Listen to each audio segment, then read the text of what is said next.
Hola, muy buenos días, buenas tardes o buenas noches, doctora y compañeros. Hoy le vamos a hablar sobre el cáncer de estómago y mi grupo está conformado por Erika Churahuanca, Ciareli Paco Clemor, Dayana Zaire Gómez, que es mi persona. A continuación, hablaré del índice desde donde se va a comenzar. Como primer punto, vamos a hablar del estómago. El estómago es un órgano hueco del aparato digestivo. El aparato digestivo el tracto gastrointestinal, perdón, se va a conformar por la boca, el esófago, el hígado, la vesícula biliar, el páncreas y este que va a ser el estómago, el intestino grueso, el intestino delgado y posteriormente al ano. El estómago va a tener una forma de J y se va a localizar en la parte superior y central del abdomen. Este se va a encontrar cercano al diafragma y también a otros órganos abdominales, que pueden ser el hígado, el páncreas, el vaso o el colon. Su función del estómago va a ser eh, cuando el alimento entre, después de ser masticado y lubricado con la saliva, va a descender por el esófago hasta llegar al estómago, donde se va a mezclar con los jugos gástricos, como aquí, como se muestra y la mucina. Estas sustancias o sustancias producidas por las glándulas gástricas. Estas van a favorecer a la digestión de los alimentos. Esta pared gástrica tiene unos músculos que se van a contraer y se van a relajar, mezclando el bolo alimenticio con los jugos gástricos y se van a desplazar hacia el píloro para que pase al intestino delgado. Ahora, sus partes del estómago van a ser, el esófago, el cardia, el carias, el fundus, el cuerpo, luego la curvatura mayor, la curvatura menor, el antro pilórico, el canal pilórico, el esfínter pilórico, que sería todo esto, el píloro, en esta partecita, y el duodeno. Ahora, en su musculatura se puede encontrar lo que es la longitudinal, circular y la oblicua. Ahora, entrando un poco más adentro, vamos a encontrar lo que es la mucosa, luego la submucosa, luego con lo que es el músculo, el músculo y luego la serosa.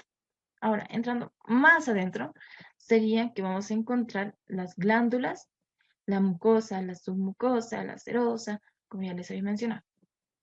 Ahora, en esta parte yo quería hablarles lo que es de la parte del tejido conectivo, ya que aquí va a recalcar unas células en especial que lo voy a mencionar más adelante, de una patología o un cáncer de estómago. Como habíamos mencionado, aquí está la mucosa, la submucosa, la capa muscular circular y estas, recalcando las células intersticiales de Cajal tipo Mi. Estas células lo voy a mencionar más adelante porque lo estoy recalcando ahora. Ahora, ¿qué es el cáncer gástrico? El cáncer gástrico se va a denominar como un tumor maligno que va a surgir de las células de algunas de las capas del estómago. En la mayoría de los cánceres gástricos se va a originar en la mucosa, eh, siendo el adenocarcinoma el tipo histológico más frecuente en un 90% de todos los casos. Otros tipos histológicos de menor incidencia, o sea, menos frecuentes, son los linfomas, los sarcomas o los tumores del estroma gastrointestinal llamados GIST, los tumores neuroendocrinos y los melanomas. El cáncer gástrico se va a hacer referencia, al menos en general, al adenocarcinoma. ¿Por qué? Porque en sí este es un tumor que es tipo el más frecuente, como ya había mencionado, pero se va a denominar de linfoma gástrico. También puede ser el GIST gástrico y el melanoma gástrico. Así se va a ir denominando las patologías gástricas, por así decirlo, un cáncer, perdón, gástrico. Los factores de riesgo, el diagnóstico y el abordaje terapéutico del adenocarcinoma gástrico son diferentes a los de los otros tipos histológicos.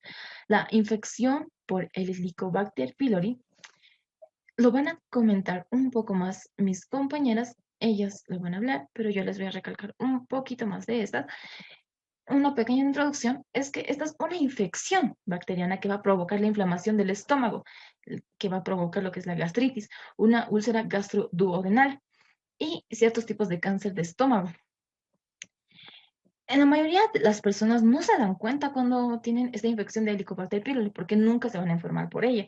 Entonces, si se desarrolla lo que son los síntomas, los signos de una úlcera péptica, el médico va a tener que hacerle una prueba para detectar la infección por el Helicobacter pylori. Pero si se tiene esta infección por Helicobacter pylori, perdón, entonces en sí, si sale positivo, esta tiene que ser tratada con antibióticos. Ya, bueno, yo les voy a explicar un poco sobre el Helicobacter pylori.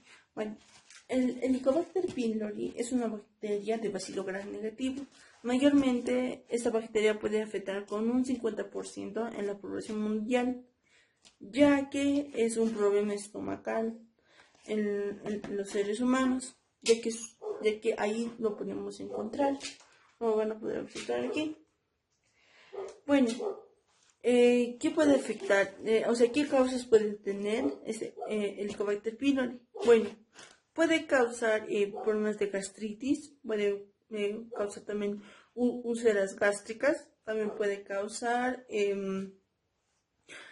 cáncer de estómago. Mayormente, ¿dónde se puede encontrar esta bacteria? Podemos encontrarlo en aguas y alimentos no bien lavados. Más recomendable sería lavarse las manos y recién preparar los productos y tener un buen manejo del agua.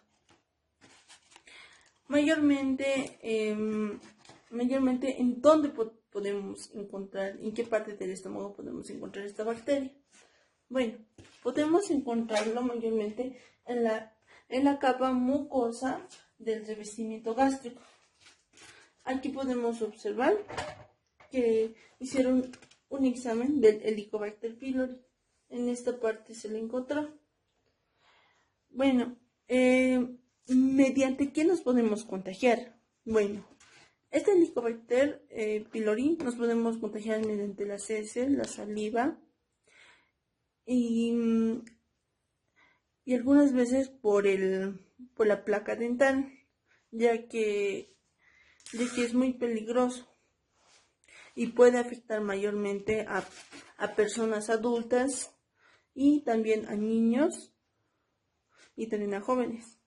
Ahora, los tipos de cáncer más frecuentes pueden ser, en los más frecuentes, como había mencionado, son el adenocarcinoma. Y también está el linfoma maligno. También el GIST, como he mencionado más antes. Muy buenos días, muy buenas tardes o muy buenas noches, doctora y compañeros. Voy a continuar con lo que es el adenocarcinoma gástrico. Voy a comenzar con la definición de lo que es el cáncer gástrico. El cáncer gástrico es un crecimiento tisular maligno, mismo que es causado por la proliferación de células anormales.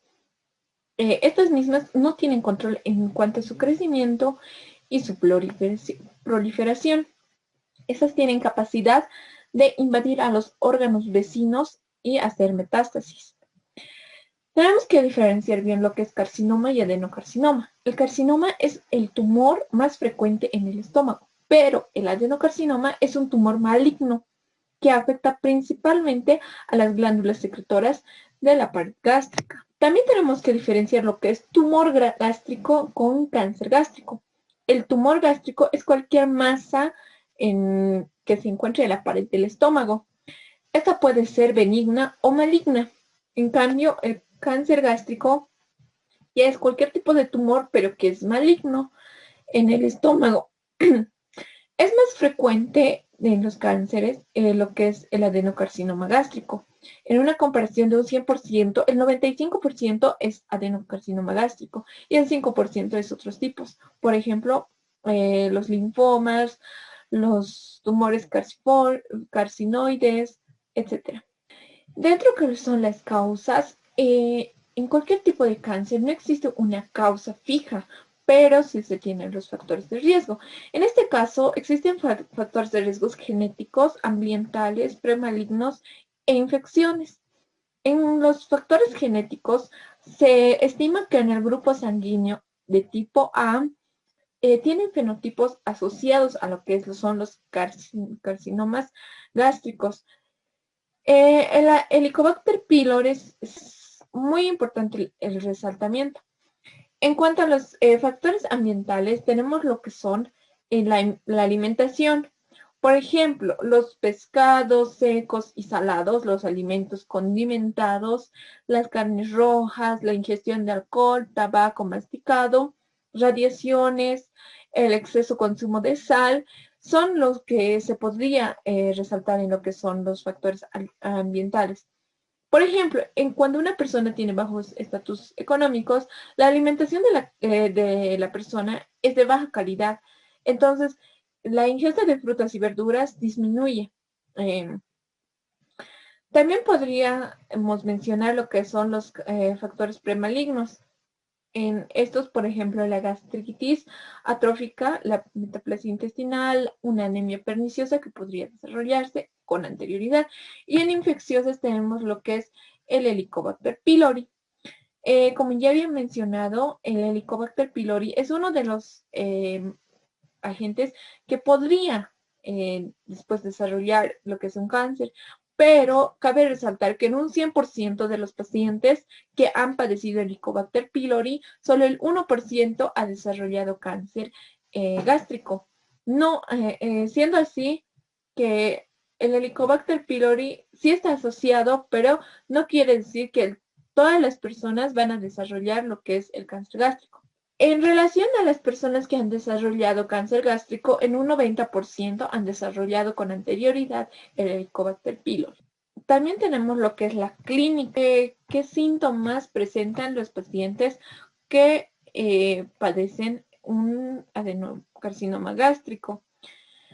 ¿Cómo se realiza el diagnóstico con la clínica? Se realiza a partir de una exploración física. Obviamente, para esto se tiene que saber la clínica. Existen pacientes asintomáticos como sintomáticos, es decir, los que no y los que sí presentan síntomas. Los que no presentan síntomas se suele percibir la enfermedad por otras razones, es decir, una persona va al hospital por ciertas razones, pero por si acaso, supongamos que le hacen, supongamos una tomografía computarizada, entonces se puede ahí llegar a una conclusión de que la persona era asintomática. En cuanto a los síntomas, la persona, los principales síntomas que se presentan son pérdida de peso, el dolor abdominal en la parte superior, los cambios de ritmo intestinal, la pérdida de apetito, una hemorragia digestiva, misma que puede ser causada por distintos tipos de anemia.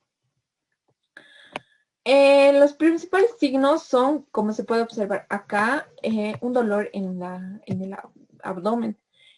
También se pueden observar empastamientos de lo que es el abdomen, ascitis, etc. El diagnóstico, ¿cómo se lo realiza? Como bien se mencionó, se realiza una exploración física. También se puede realizar un diagnóstico analítico. Esto consiste en un hemograma, mismo que no puede detectar si existe la presencia de anemia. También se puede realizar una bioquímica sanguínea, la cual podría orientarnos acerca de la función de lo que es, por ejemplo, los órganos como el hígado y el riñón.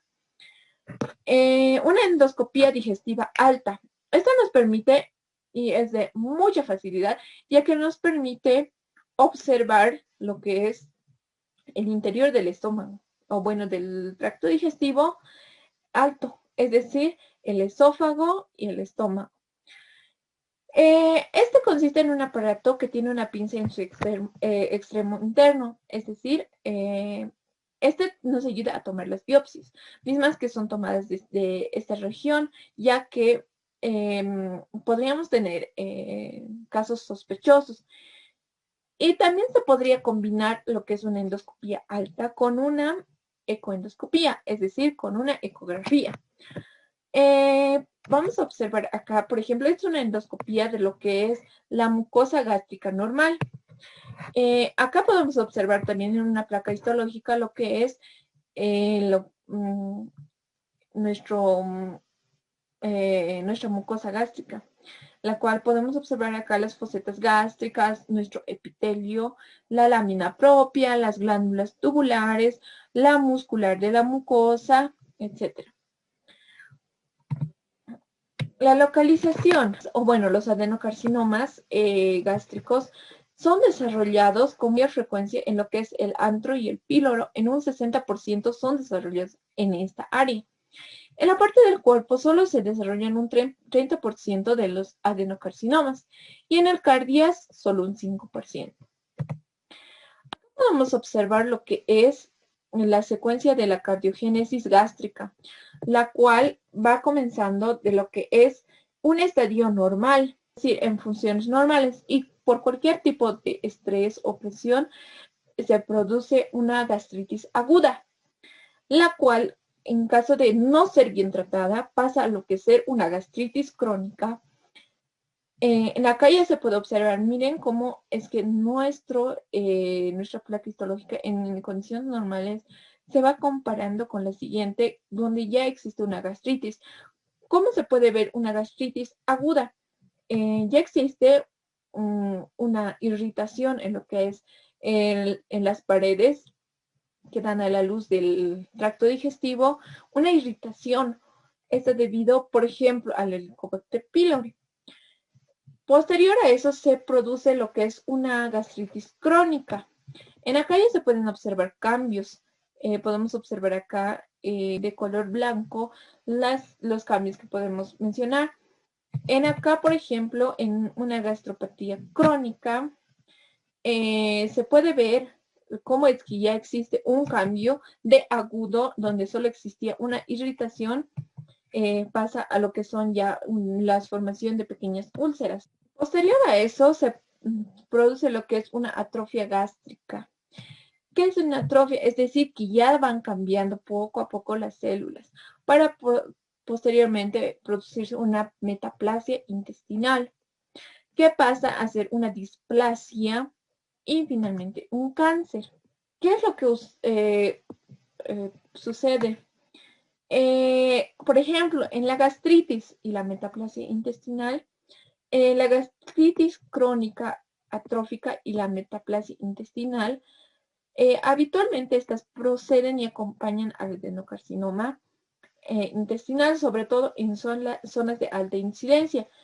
Por ejemplo, como ya habíamos mencionado en esta imagen, en el píloro y en el antro. Tenemos lo que es la clasificación de la Organización Mundial de la Salud, la cual clasifica, por ejemplo, en adenocarcinoma tubular. El adenocarcinoma tubular, bueno, conocido como tubular, ¿por qué? Porque contiene prominentes túbulos como estos. Estos no tienen una ramificación definida, es decir, que pueden ser de cualquier tamaño y también se pueden presenciar en lo que son las células claras. ¿Qué son las células claras? Las células claras son las que producen, en este caso, la mucosa gástrica, las cuales protegen de una irritación que podría ser producida por los jugos gástricos. Bien se sabe que estos ácidos son, bueno, ácidos. También tenemos lo que son los adenocarcinomas papilares. ¿Qué son los adenocarcinomas papilares? Estos son bien diferenciados y son alargados, son similares a dedos. Acá se puede observar cómo se van tipo ramas, ¿no ven? Entonces, estos van revestidos por las células cilíndricas. Acá no se puede observar muy bien, pero están rodeados por células cilíndricas o cúbicas, las cuales van apoyadas en núcleos al tejido conectivo, fibrovascular. Estas células tienden a mantener su polaridad. También tenemos a lo que son los adenocarcinomas mucinosos. Estos van de acuerdo a dos patrones, principales patrones de crecimiento, las cuales son las glándulas revestidas por lo que es un epitelio secretor de la mucosa columnar junto a la mucina intersticial y las cadenas o grupos de células irregulares. Estas flotan libremente en los lagos mucinosos. Por eso es que se llaman adenocarcinomas mucinosos. Estos En estos también puede haber mucina en el estroma interglandular. ¿Qué son los carcinomas de células en anillos de Sello? Estas son células malignas que contienen la mucina intracitoplasmática, es decir, dentro del citoplasma contienen la mucina. Estas células tumorales tienen 5 morfologías. Los núcleos de empuje contra las membranas celulares crean lo que es una apariencia de anillo de sello de los sellos clásicos. Esto debido a un expandimiento, y ya que son globosos y su citoplasma es ópticamente claro. Los núcleos son empujados a lo que son las membranas celulares. Esto ya crea una apariencia de los sellos clásicos. Se puede observar, por ejemplo, acá en blanco y negro, en estas áreas, como si es que fueran unos sellos antiguos, más o menos. Forma redonda y al interior están en tipo blanco, lo cual le da una apariencia de sello. Acá también se puede observar, están más de un color violeta oscuro. Acá. Eso es lo que le da la característica y es por eso que se llama de anillo de sello. En otros tipos de carcinomas o adenocarcinomas tenemos lo que es el carcinoma adenoescamoso. En este existe una transición entre ambos componentes. Es decir, un tumor con una frontera clara entre los dos componentes puede representar un tumor de colisión. Estos tumores contienen lo que son los focos discretos de benigna que aparecen en una metaplasia escamosa. Estas se denominan adenocarcinomas con diferenciación escamosa. En otras palabras, también se lo puede denominar lo que es el adenocantoma. Acá se puede observar también en esta área cómo es que tiene una limitación. También tenemos lo que es el carcinoma de las células escamosas. Este ya es más específico de las células escamosas. De las células, es decir, las células escamosas puras, muy poca frecuencia en el estómago.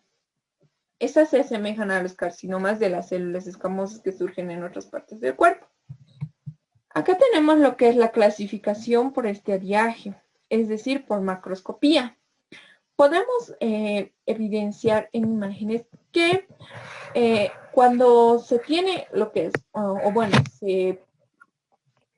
aparentemente se diagnosticara en un cáncer incipiente o temprano, los tumores se clasifican en lo que es el tumor elevado, el tumor plano, el tumor deprimido y el tumor excavado. Acá se puede observar lo que es el protruido, el cual está sobre lo que es la superficie de nuestra mucosa gástrica. Después tenemos el superficial, el cual solo se encuentra en la superficie, claro que está sobre, pero no se encuentra tan elevado como el protruido. También tenemos lo que es el plano, que se encuentra a la misma superficie de nuestra mucosa gástrica. También tenemos el deprimido, el excavado, que es este, que ya va como una excavación, ahí se aloja lo que es el tumor. En cuanto a la clasificación Borman, este se maneja más en lo que es en un cáncer avanzado. Este se clasifica en vegetante ulcerado o vegetante. En este caso, este sería el vegetante. El segundo sería el vegetante ulcerado. El tercero es el ulcerado infiltrante y el cuarto, el infiltrante. Acá vamos a observar más en lo que es cómo es que lo podemos observar dentro del estómago. El tipo 1, por ejemplo, el polipoide o ¿cómo se llama? El vegetante, es más como una masa polipoide que va proyectada hacia la luz gástrica. Es decir, este es nuestro el interior del estómago, lo cual sería la luz de nuestras paredes gástricas. Entonces, el tumor estaría tipo como un pólipo. El tipo 2, el tipo fungiforme, es una masa ulcerada con márgenes bien delimitados. Es decir, no se encuentra sin delimitaciones. El tipo 3, el ulcerado. Estas ulceraciones son más profundas y sus márgenes son poco claros. Acá se puede observar que, o sea, acá, por ejemplo, el tipo 1 polipoide solo se encuentra en una región y está tipo como un pólipo. El tipo fungiforme, a pesar de estar un poco más deprimido, igual ya tiene lo que es una delimitación establecida. El ulcerado, al tratarse de úlceras, se encuentra en lo que es el revestimiento del estómago. Y el tipo 4, el infiltrante, el cual ya va más difuso y va infiltrando lo que es nuestra mucosa. A menudo tiene un aspecto de linitis plástica. Puede observar mejor. Este es el vegetante, como ya lo mencioné, va hacia la luz. Este ya es el ulcerado, que ya se puede observar, no está bien limitado. En cambio, este sí está limitado, es como una masa. Y el ulcerado infiltrante, este ya va más, o sea, se va expandiendo, se va infiltrando, ¿no? Tenemos también la que es la clasificación de Lauren.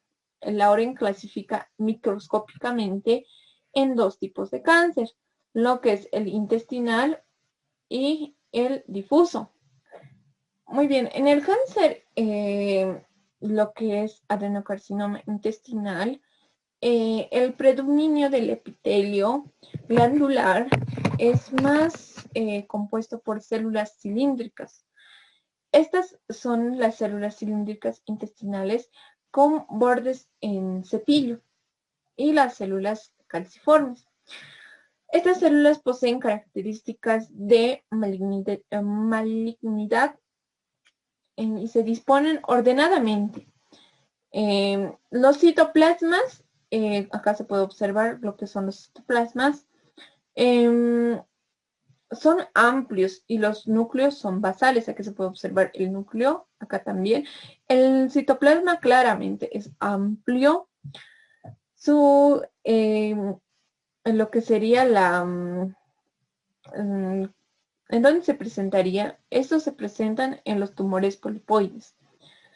La mucoproducción en este tipo de tumores suele ser escasa y limita al cilio del citoplasma de algunas células. En el tipo difuso, en este caso ya es presentado en la superficie del tumor. Algunas estructuras glandulares también son incluidas. Existe lo que es la ausencia de cohesión entre sus células. Esto ya que lo que es la diferenciación ya es casi nula. Pues, a comparación de esta, se puede observar que estas son más agrupadas. En estas ya son menos agrupadas. Las glándulas son muy irregulares. Son formadas y aisladas. Estas son dispuestas y desordenadas. Estas tienen infiltración extensa y muy difusa. Esto se puede presentar en lo que es la linitis plástica.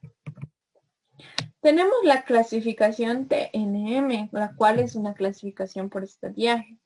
El sistema TNM significa T, extensión del tumor primario. N, presencia de nódulos linfáticos.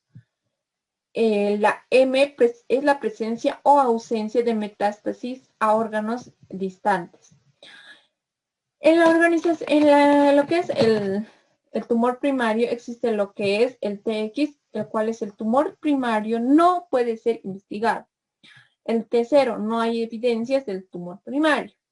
El TIS, lo cual es llamado carcinoma in situ, es decir, el tumor está en lo que es dentro del epitelio, sin invasión de la lámina propia. El T1, el tumor compromete a lo que es la lámina propia o la submucosa. El T2, el tumor infiltra a la muscular propia o a la subserosa. El T3, el tumor penetra a lo que es la serosa. El T4, el tumor ya infiltra a las estructuras vecinas. Acá se puede observar que va de menor a mayor. También en lo que es el compromiso linfático regional o lo que es, ¿cómo se diría? La presencia de los nódulos linfáticos y eso también se clasifica en NX, donde los linfonodos regionales no se pueden investigar, al igual que TX. El N1, la metástasis de 1 a 6 linfonodos, es decir, que existe una metástasis del adenocarcinoma de 1 a 6 linfonodos. El N2 va de 7 a 15 linfonodos. El N3 es más de 15 linfonodos. Es decir, este es un conteo de los linfonodos existentes para clasificarlos y determinar el estadiaje o el estado del cáncer. También en lo que es en la metástasis a distancia, la MX, las metástasis no se pueden investigar.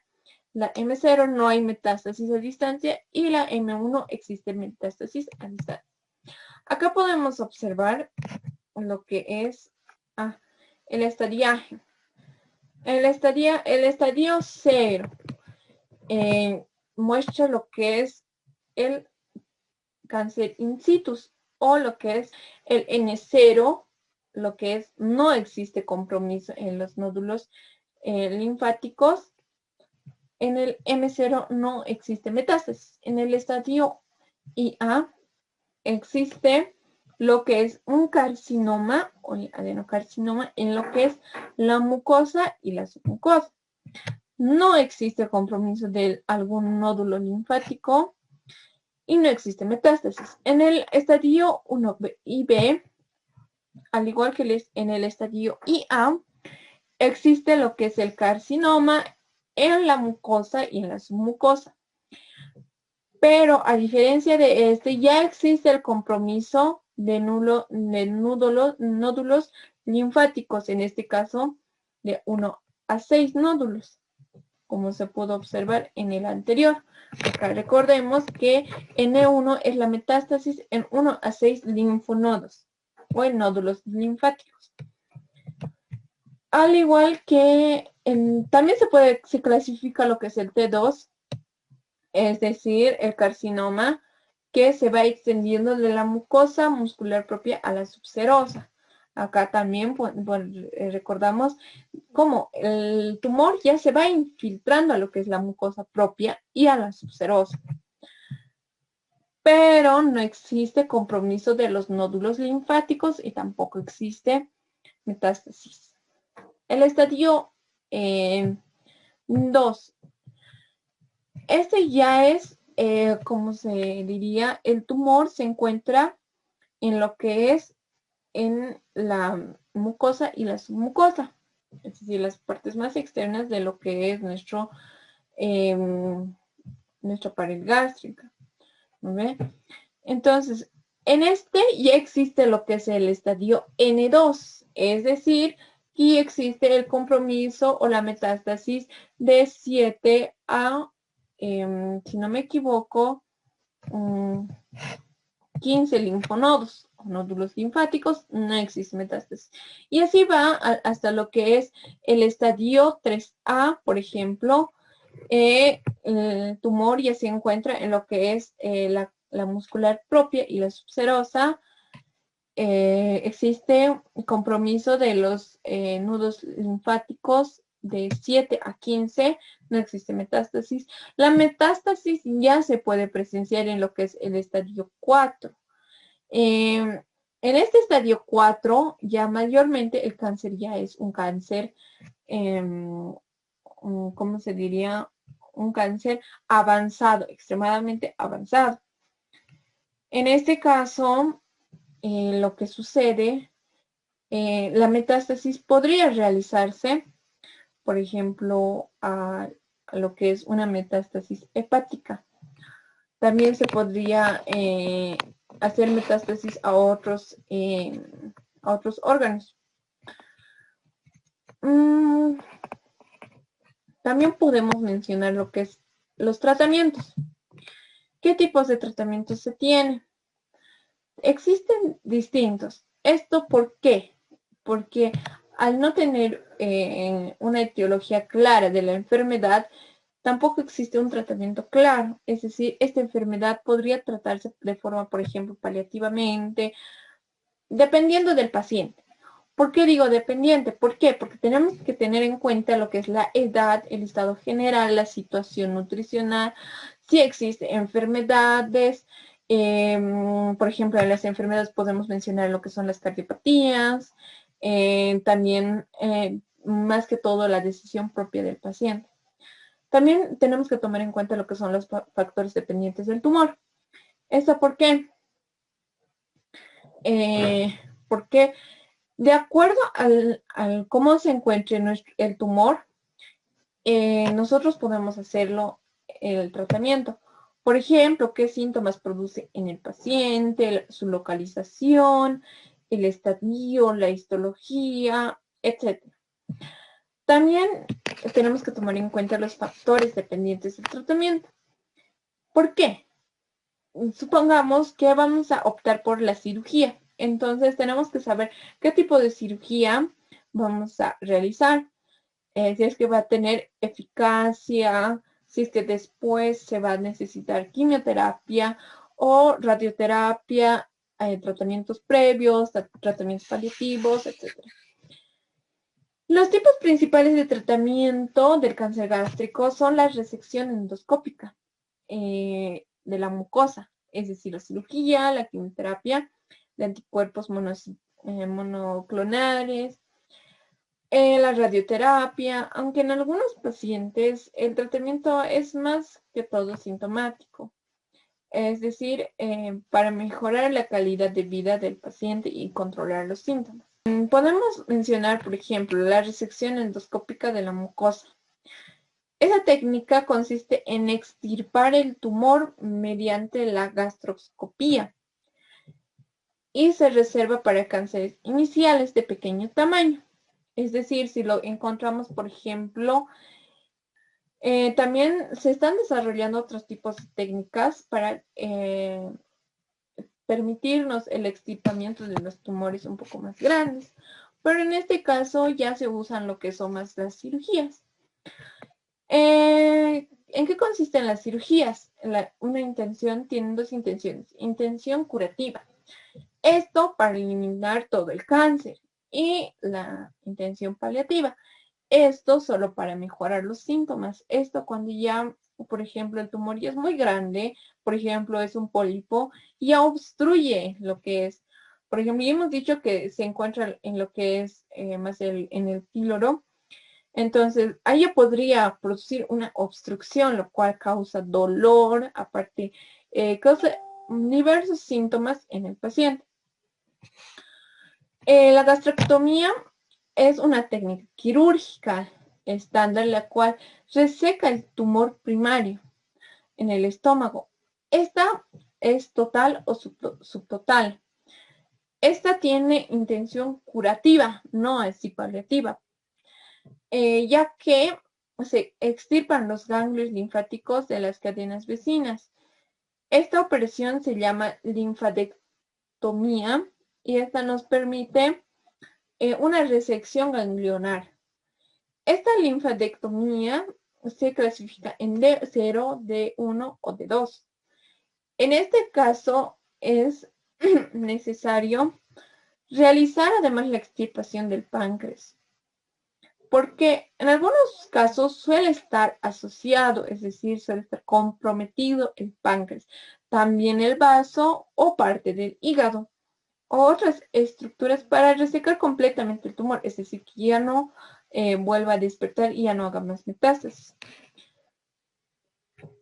¿Qué complicaciones podrían ocurrir? Las complicaciones podrían ser, por ejemplo, al extirpar parte o todo el estómago, puede aparecer lo que es la diarrea o problemas nutricionales hasta cierto grado de desnutrición y pérdida de peso.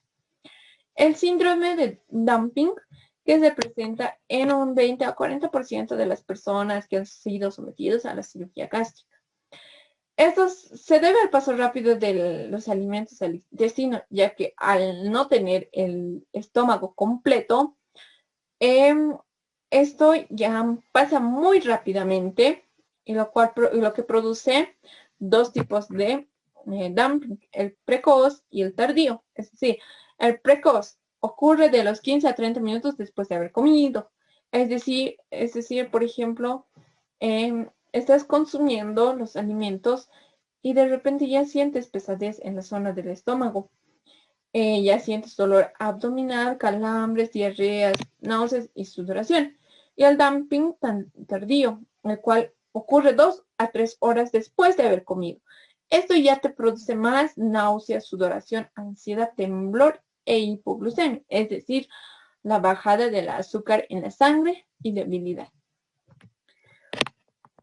¿Qué se puede hacer para prevenir el cáncer gástrico? El Ministerio de Salud, en relación con los distintos ministerios, deberían realizar lo que son programas de concientización para que las personas se alimenten de mejor manera.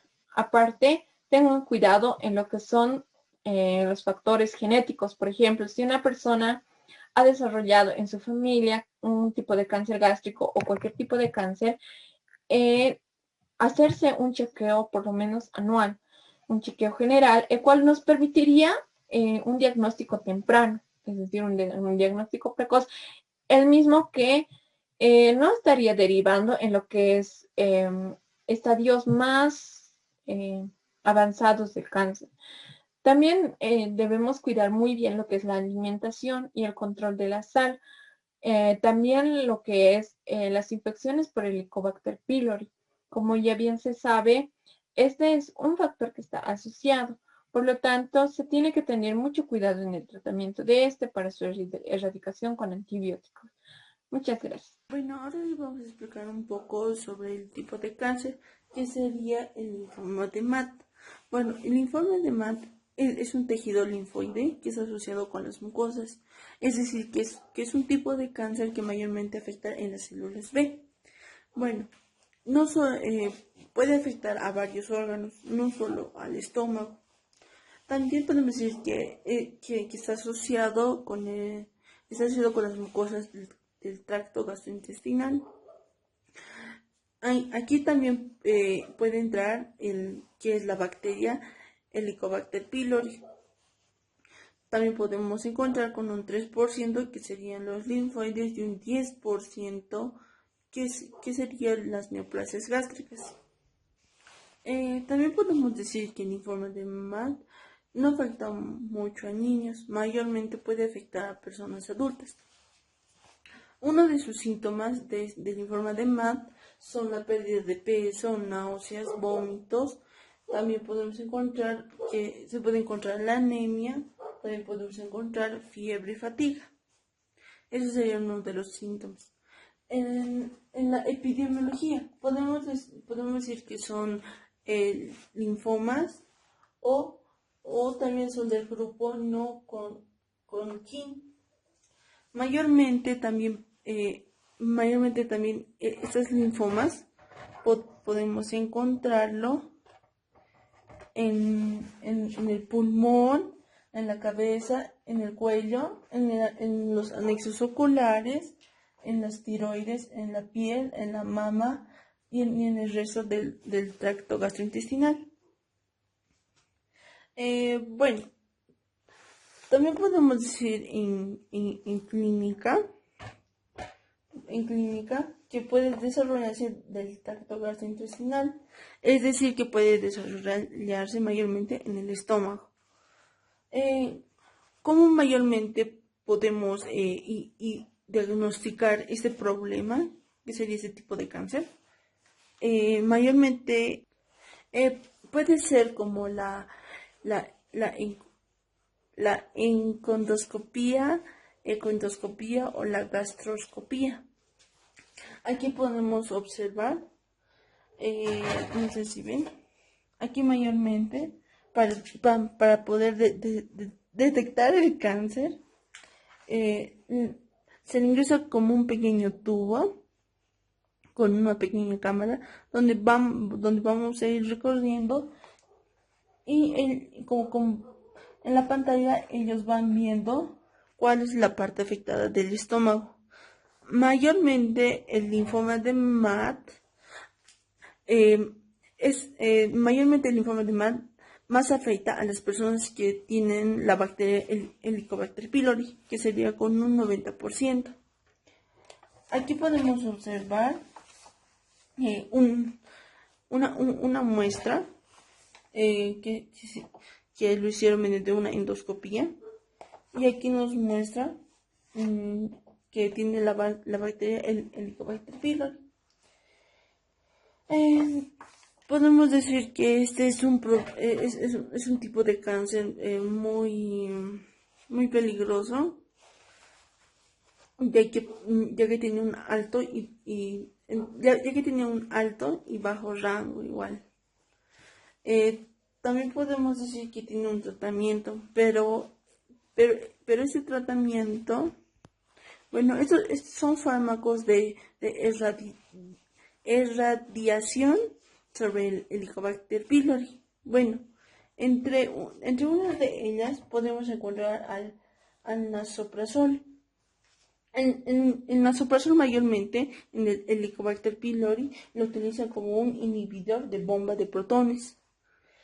También podemos encontrar que sería el compuesto de bismuto de gastrointestinal. Es decir, que este es un jarabe que mayormente es del estómago. Bueno, este jarabe contiene subsalcilato de bismuto, ya que es muy bueno para el estómago y también ayuda a retener un poco el Helicobacter pylori, ya que esta bacteria es muy afectada en ese tipo de cáncer que es el linfoma de MAT. También podemos encontrar a los antibióticos. Entre los antibióticos mayormente podemos encontrar el metronidazol y también a la amoxicilina, ya que estos medicamentos son muy utilizados, como les dije, en la bacteria Helicobacter pylori. El cáncer se le ingresa como un pequeño tubo con una pequeña cámara donde vamos a ir recorriendo y en la pantalla ellos van viendo cuál es la parte afectada del estómago. Mayormente el linfoma de MAT mayormente el linfoma de MAT más afecta a las personas que tienen la bacteria Helicobacter pylori, que sería con un 90%. Aquí podemos observar una muestra que lo hicieron mediante una endoscopía, y aquí nos muestra que tiene la bacteria Helicobacter pylori. Podemos decir que este es un tipo de cáncer muy peligroso, ya que tiene un alto ya que tiene un alto y bajo rango igual. También podemos decir que tiene un tratamiento, pero ese tratamiento, bueno, estos son fármacos de irradiación sobre el Helicobacter pylori. Bueno, entre una de ellas podemos encontrar al nasoprazol. El nasoprazol mayormente en el Helicobacter pylori lo utiliza como un inhibidor de bomba de protones. También podemos encontrar que sería el compuesto de bismuto de gastrointestinal. Es decir, que este es un jarabe que mayormente es del estómago. Bueno, este jarabe contiene subsalcilato de bismuto, ya que es muy bueno para el estómago y también ayuda a retener un poco el Helicobacter pylori, ya que esta bacteria es muy afectada en ese tipo de cáncer que es el linfoma de MAT. También podemos encontrar a los antibióticos. Entre los antibióticos mayormente podemos encontrar el metronidazol y también a la amoxicilina, ya que estos medicamentos son muy utilizados, como les dije, en la bacteria Helicobacter pylori. El GIST es tumor del estroma gastrointestinal. En la mayoría aproximadamente está entre un 90 y 95% de los cánceres de estómago, los adenocarcinomas. Ya los había recalcado, entonces eso es una gran mayoría. Es un cáncer de estómago o cáncer gástrico, casi siempre es un adenocarcinoma, un tumor que va a estar ahí y se va a confundir siempre con eso, porque es más frecuente en la mayoría de todos los casos. Se va a originar en las células en la capa más interna del estómago, o sea, la mucosa. El GIST es un tipo de tumor que va a pertenecer a la familia de los sarcomas de tejidos blandos. Estos tumores van a afectar al tejido conectivo, cuya función es rellenar o conectar si otros tejidos van a estar como la grasa, los músculos, los nervios o los sanguíneos con este tejido. Se encuentra diseminado por casi todo el organismo. Entonces, este va a ser un sarcoma de tejido blando que va a aparecer en casi cualquier parte, como del organismo o del mismo. El GIST es un tumor, tejido conectivo, el tubo digestivo y estructuras contiguas que pueden surgir en cualquier punto, ya lo había mencionado. Esta enfermedad va a aparecer cuando las células nerviosas del tejido, también llamadas las células intersticiales de Cajal, ya lo había dicho, entonces por eso lo recalco, se van a transformar en cancerosas. Estas células se encuentran en la pared del tubo digestivo. Son parte del sistema nervioso autónomo, el cual, por medio de estas, van a mandar señales al tracto gastrointestinal para ayudar al movimiento de los alimentos. Estas van a ayudar a, ¿cómo decirlo?, a digerir la motilidad de los alimentos. La etiología, las causas de este tumor del estroma gastrointestinal GIST no siempre van a ser conocidas, por lo tanto sus factores de riesgo van a presentar en un tumor de GIST, que por ejemplo pueden ser tener antecedentes familiares de tumores de GIST, aunque esta no sea tan probable, pero ha habido investigaciones de que sí y a la vez de que no son tan frecuentes de que haya antecedentes familiares, entonces es un sí y un no. También puede presentar una mutación heredada de un tipo de gen relacionado con este tumor GIST. Más adelante le voy a ir explicando a qué gen estamos hablando.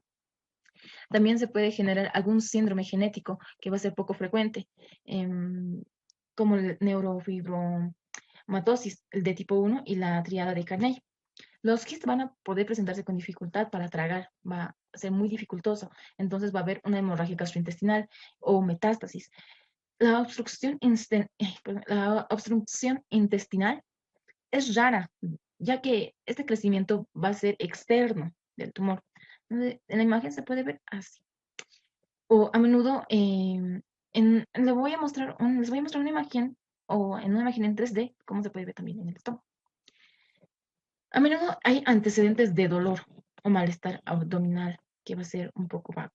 Y el tumor se ha vuelto bastante grande en el momento en que se va a hacer el diagnóstico. Las causas del GIST no se comprenden por completo, entonces es casi desconocido, porque no se puede comprender. Entonces, muchas personas que van a querer, que van a poder, o van a tener, perdón, van a padecer este GIST, van a presentar una mutación del gen llamado c-KIT. Con frecuencia este gen no está activo, pero sin embargo, va a estar en las personas que van a padecer el GIST. El gen c-KIT suele tener un defecto y este va a estar activo, entonces por lo que va a permitir que las células se van a reproducir y se van a dividir. Entonces, de manera incontrolable, van a literal reproducirse incontrolablemente. Estas van a poder explicar por qué se produce lo que es el GIST. Los factores de riesgo van a ser que una vez que padezcan esto, va a ser, pueden incluir lo que es el neurofibromatosis, un trastorno genético que es del sistema nervioso, también los antecedentes familiares de GIST, como ya he mencionado, pero estos son muy pocas oportunidades, como les dije, se ha comprobado en esta investigación de que sí, no, que en miembros de la familia hay lo que es el GIST. El GIST más común va a ser en personas mayores de 50 años, en niños es muy raro. Los síntomas que puede llegar a presentar cuando tengan el GIST pueden ser la fatiga, fiebre cuando tengan su duración por la noche, y pérdida de peso.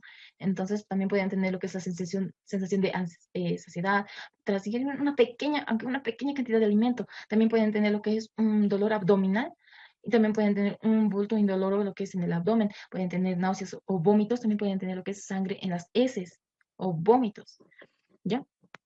Los problemas al tragar. Va a ser muy dificultoso al tragar. Entonces, estos pueden ser tumores, pero en el estómago, ¿ya? La epidemiología van a ser tumores mesenquimales. Estos no son frecuentes, pero van a constituir en menos del 1% de las neoplasias. Estas son malignas del TGI, que quiere decir del tracto gastrointestinal. Y el 5% va a ser en todos los sarcomas. Ahora, va a existir una dificultad en el diagnóstico preoperatorio, ¿ya? Pues esta se va a ver poco de la etiología y los factores de riesgo en el 63% de los casos se los van a diagnosticar en el estadio localizado, donde va a estar localizado. Y las tasas de supervivencia de los pacientes va a ser de 1 a 5 años y estas van a ser del 80 al 43%, respectivamente. La fisiopatología. Esta parte es importante, es un poco complicada, pero se puede entender, ¿ya? Estos son tumores del tejido conectivo, es decir, son sarcomas, a diferencia de la mayoría de los tumores gastrointestinales que no son epiteliales. Les voy a mostrar aquí. Ya. Aproximadamente, ya. Aproximadamente el 70% se va a ocurrir en el estómago. El quiste puede producir en un 70% en el estómago, en un 20% en el intestino delgado y en menos del 10% en el esófago, lo que es en el esófago. Los tumores pequeños son generalmente benignos, pero cuando la tasa de división celular es lenta. En todo caso, los tumores grandes se van a diseminar al hígado, en el epiplón y la cavidad peritoneal. Rara vez va a ser en otros órganos abdominales. Se cree que los GIST van a surgir de las células intersticiales de Cajal, la ICC, que normalmente van a formar de parte del sistema nervioso autónomo del intestino. Como he dicho, estos van a servir para controlar la motilidad, son como un marcapasos, ¿ya? Las mutaciones. Las mutaciones de c-KIT va a ser en un aproximado el 85% de los GIST que se va a asociar con una vía de c-KIT, que va a ser muy anormal. Entonces, esta se está mutando y como dije, se va a ir reproduciendo. Como cada vez que va comiendo algo, va a ir reproduciéndose en sí, como si lo hubieran tocado y empieza a reproducir. Ya, así. Va a ser una mutación. El c-KIT es un gen que va a codificar un receptor llamado, un receptor de la transmembrana para un factor de crecimiento denominado las células madre. El factor c-KIT va a comprender un denominio extracelular largo, un segmento transmembrana y una parte intracelular. Las mutaciones generalmente van a ocurrir en el ADN, que va a codificar la parte intracelular del exón 11. Aquí está el exón 11, ¿ya? Que va a actuar como una tirosina quinasa, perdón, para activar otras enzimas. Las mutaciones hacen que la función c-KIT va a independizar de la actividad por esta, lo que va a producir a una alta división celular y esta posteriormente va a ser inestable genómica, una inestabilidad genómica. Es probable que se requieran mutaciones para que una célula con una mutación de c-KIT se convierta en un GIST. Entonces, para la mutación de c-KIT es probable, muy probable que el primer paso de este sea el proceso. Este sea el primer paso para un GIST. Entonces, se sabe que el GIST se va a producir por mutaciones en el exón 11, 9 y también rara vez se va a producir lo que es en el 13 y el 17 del gen c-KIT. Este es el gen c-KIT, por eso está aquí, para que lo puedan ver. Las mutaciones puntuales del KIT, en el exón 17 del c-KIT, son responsables de la resistencia a fármacos de terapia dirigida, como el mesilato de imatinib. Este va a ser un inhibidor de la tirosina quinasa. Ahora, las mutaciones del PDGFRA. En la mayoría de las células van a ser GIST con c-KIT de tipo salvaje. Es decir, estas no van a mutarse.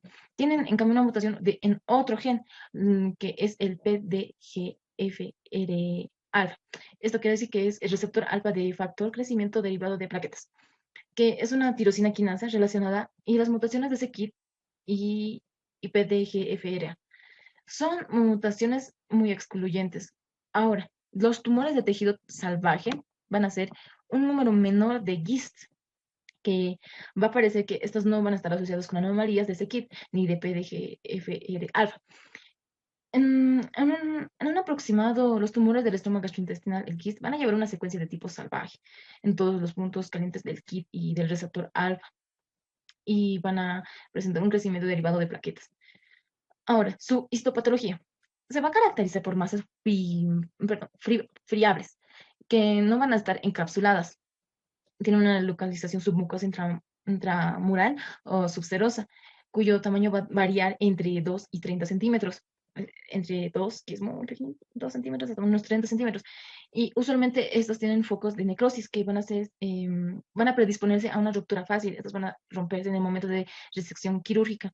Los hallazgos histológicos van a revelar una neoplasia de esas células, unas células fusiformes que van a tener como un patrón fascicular. Los diversos estudios han permitido que estos tres principales, fusiforme en un 70% y epitelioide en un 20% y mixto en un 10%. Estos van a ser de alta a baja celularidad con un pleomorfismo nuclear. ¿Dónde se van a localizar lo que es el GIST? El GIST se va a localizar en todo el tracto gastrointestinal, es decir, en el estómago en un 50-60%, en el intestino delgado de un 25 a un 30%, en el colon y recto en un 10%, en el esófago va a estar en un 25%. Y en otros sitios como en el omento, en el mesenterio, en el páncreas, en la vesícula biliar, van a estar, y el retroperitoneo, van a estar en menos del 5%. ¿Ya? Su clínica. En los estadios iniciales del GIST son asintomáticos, para luego que va a estar en un 70% de las personas o pacientes que van a desarrollar este tipo de sintomatología, que van a depender de la localización y el tamaño del tumor. Como había dicho, pueden medir entre 2 a 30 centímetros. Los más frecuentes que se van a manifestar por sangrado del tracto gastrointestinal van a ser en un 54% de los casos y un dolor abdominal en un 16%. Pueden tener hallazgos casuales cuando encuentran otras enfermedades, en ahí se puede encontrar hasta en un 17%. En los procedimientos endoscópicos, laparoscópicos o radiográficos, ahí se puede encontrar este 17%. Aunque este es un poco infrecuente, en un 1,7% de los casos el tumor puede romperse espontáneamente y puede manifestar como un abdomen agudo. Generalmente este diagnóstico va a ser muy tardío, que va a ser muy lento. La duración de los síntomas es de 6 meses antes de detectar este tumor, y por lo general son sintomáticos los tumores.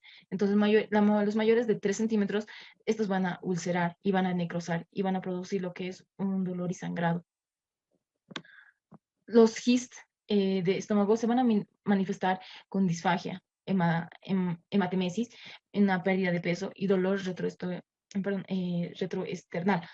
en las localizaciones gástricas del intestino y del intestino delgado. Estas se van a manifestar con síntomas inespecíficos como ser la hiporexia, pérdida de peso, dolor abdominal, disepsia y sangrado.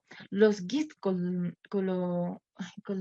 colorectales se van a manifestar con dolor abdominal y distensión, alteraciones del hábito intestinal y sangrado del del tracto gastrointestinal inferior e incluso obstrucción y perforación. En lo general, el examen físico no va a aportar mucha información, entonces solo va a ser en casos avanzados que van a poder encontrarse una masa palpable y van a poder, y va a haber también una ictericia, perdón, va a haber una ictericia y si hay una infiltración hepática o comprensión de la vía biliar. También puede haber lo que es una citis cuando hay una diseminación peritoneal y edema en los miembros inferiores y la masa es retroperitoneal. En la población pediátrica, el curso clínico de estos tumores va a ser similar al que los va a ocurrir en los adultos. Ahora, el pronóstico va a ser un poco más favorable y va a ser generalmente asociado a historial familiar, que va a ser positiva para este tipo de neoplasias. Entonces se va a describir con alguna frecuencia la combinación del GIST gástrico para ganglioma y condroma pulmonar. Este síndrome, conocido como triada de Carney, es más frecuente en niños. En adultos se va a presentar en un 0,2% de todos los casos. El diagnóstico que se puede dar es que va a tener en cuenta principalmente se tiene que tener en cuenta lo que es la historia clínica y la exploración física que se le dio. Entonces, de todas estas pruebas complementarias que va a ser el análisis de sangre, el estudio de sangre oculta en heces, la colonoscopía, la gastroscopía, la tomografía axial computarizada, las resonancias magnéticas, perdón, ecografía abdominal, biopsias del tubo digestivo y en ocasiones puede tener lo que es los tumores de GIST y estos se van a encontrar como un hallazgo mientras se va a llevar a cabo un estudio por otra enfermedad. El pronóstico de un tumor de GIST va a depender de la rapidez con que se va, con lo que se va, con lo que va a empezar a crecer, del tamaño del tumor, su localización y si se va a poder operar o si está diseminado en otros lugares como en el organismo, diseminados en otros lugares del organismo. El tratamiento se va a abordar en diferentes modos. Por ejemplo, un ejemplo puede ser la cirugía. También puede tener lo que es terapia, una terapia que es con medicamentos, o va a tener unas sustancias que van a identificar y atacar a estas células cancerosas. Va a haber una vigilancia y controles sin un tratamiento específico al paciente hasta que se puedan manifestar o van a cambiar algunos síntomas y signos. La prevención en sí, la prevención del tumor del estroma gastrointestinal, del GIST, no es posible, ya que esta es necesaria una detección precoz para que el pronóstico sea no tan favorable en lo posible. Ahora le dejé un pequeño video también que explica sobre el cáncer gástrico. Le vamos a mandar las diapositivas. No tienen contenido, más que todo imágenes, entonces aquí también lo puedo explicar un poco más, el cáncer gástrico. El cuerpo sano es el producto de la mente sana. Muchas gracias por su atención. Espero se haya podido comprender todo y gracias, doctora y compañeros.